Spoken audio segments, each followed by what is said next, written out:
Hello everyone, this is the Southern Heathen. I am back with another video. It is like 6:17 in the morning, so this will probably not be the first video I upload. It's Thursday, and I just went ahead and lit a test candle to make sure that because I used the wax I bought from Fillmore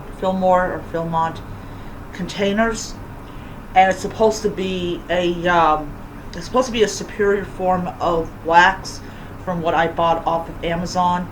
So right now it's burning pretty good. So if it actually ends up burning better than the ones I got from Amazon, I'll probably just end up getting that particular brand of wax. I'm just trying to figure out ways to create more superior products, and that, that's just what I am I'm hoping to be able to do. So anyways, so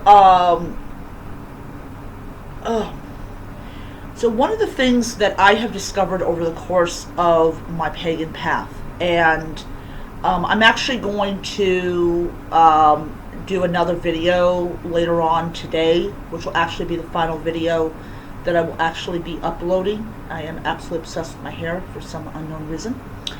And so one of the things that I had discovered when first time that I went into the heathen community was the fact is that Loki is not looked upon favorably, even though he is Odin's blood brother, or that he's him and Odin are I wouldn't say that I wouldn't say that they have the same attributes.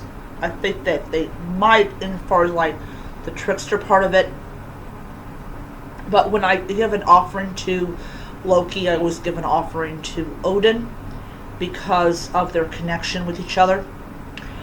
So one of the things that I noticed over the course of it is that when you talk about Loki, and there are people who do venerate solely Loki, or known as Lokeans, and they also venerate some of the other members of Loki's family.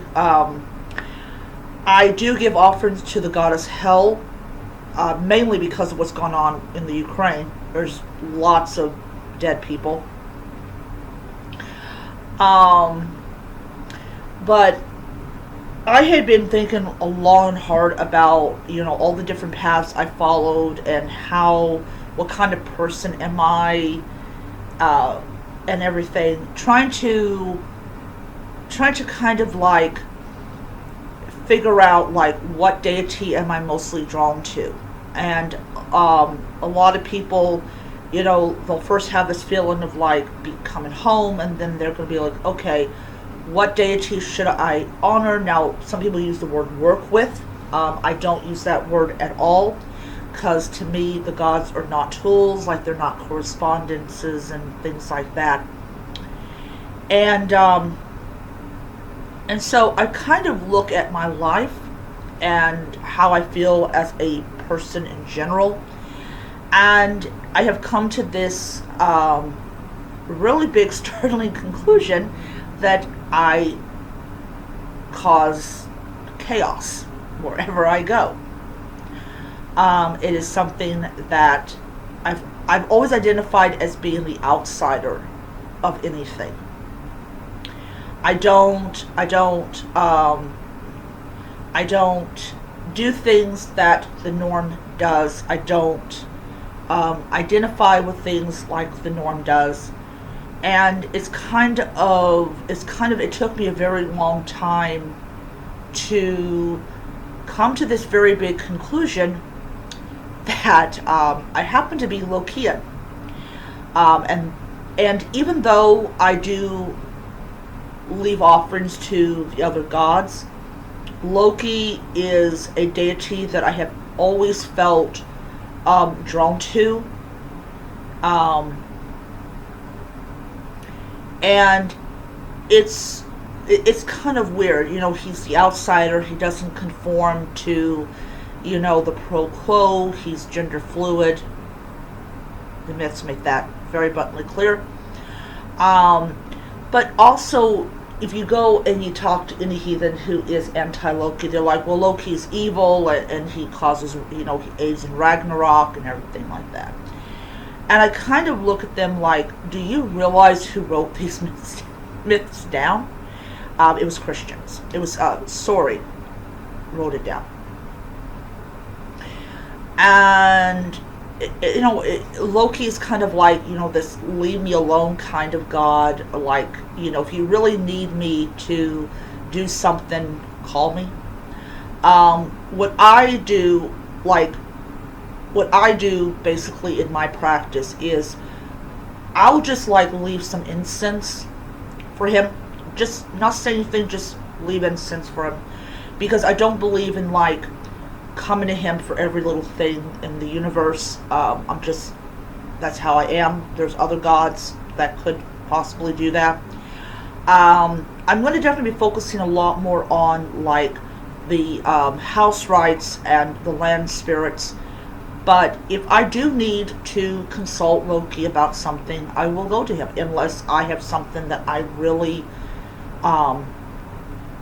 need to talk to him about. Then definitely I'll do that. But unless I have something to ask him about, I'm just not going to bother him. I'm just going to burn candles and leave incense for him, just to let him know that I haven't forgotten about him. But as far as asking him for things, no. Loki is not a you need something from him, so we're just gonna dial him up, or let me rephrase that. He's not a vending machine god. He's not. So he's on the top tier of my altar, and I'm actually going to be purchasing a little mini statue of him. I have the Etsy app, which is really literally the only way that I'm actually going to be able to buying things off of Etsy is through the app, because for some really unknown reason, I can't look stuff up on Etsy on my computer. I do not understand what the freaking heck is going on with Etsy as far as that's concerned. But if I go on the app, I have no problem. Now, some people say, well, how in the world do you know you're Lokean? How do you know that this is the main god that you're going to be honoring and venerating on a daily basis? And simple answer is my personality and a lot of other things. One of the things that I have noticed is that even at work, I'm very chaotic. I just jump into conversations that people don't want me to be a part of. So I just gotta let people know that I'm there. It kind of reminds me of Loki a lot, and it's kind of like, I like to make waves, and I'm not quiet, and there's a lot of stuff that's very chaotic about me, and it's just something that I have actually come to terms with, that yes, this is what kind of energy that I produce out there in the world. And Lokeans, I remember one guy said years ago about how he discovered that Loki was the deity that he was supposed to follow, was just literally how he was as an individual. And now it's it's been 2 years since Mom passed away and everything, and I really feel a lot more comfortable being this not part of society type of person and whatnot. But Loki's definitely a god that you don't you don't approach him like you would do Odin or Thor, especially Thor, or Freya or Sif. You definitely approach him. You definitely, my own personal opinion is you approach him with respect, and you definitely do not approach him with the belief that, that he needs some kind of defending. Um, and there'll be heathens who'll be saying, well, um, the Norse didn't venerate him. There's no evidence that he was venerated. And, this is the thing that gets me, is the kind of evidence they want is generally found in a lot of pagan societies where they wrote down a lot of their stuff. So we know a great deal about Hades. We know a great deal about Aphrodite. We know a great deal about Janus. We know a great deal about, because they had these large, they had written record, and then we have these like Pompeii and Herculaneum. We got those things, and we learn a lot about ancient Roman life because of these two cities. But with the Norse, it's very different. They did not leave any kind of written record. They left the rune stones, which are the big, ceremonial, like to commemorate a battle, to honor the dead, things like that. So if there was any Lokeans, or anything like that, they didn't just venerate and honor Loki, but they did venerate and honor other deities. So we really don't have this clear picture of what religion was like in the Nordic world.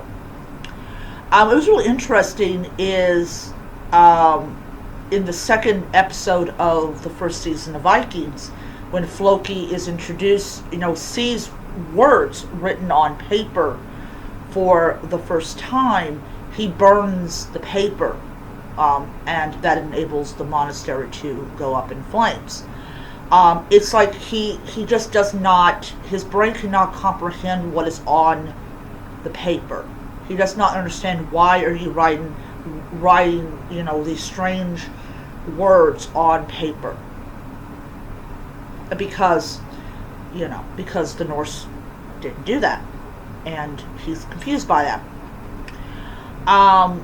But if we want written records, if we want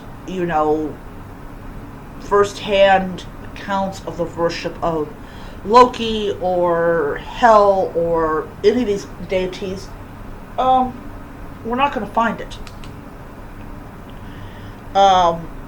But that's fine with me. I don't need some kind of written evidence to support what I'm doing. And that's just how I am. But another thing is, like I said, I've always considered myself to be an outsider. I always consider myself to be somebody that doesn't follow the grain, that rejects normalcy and everything like that.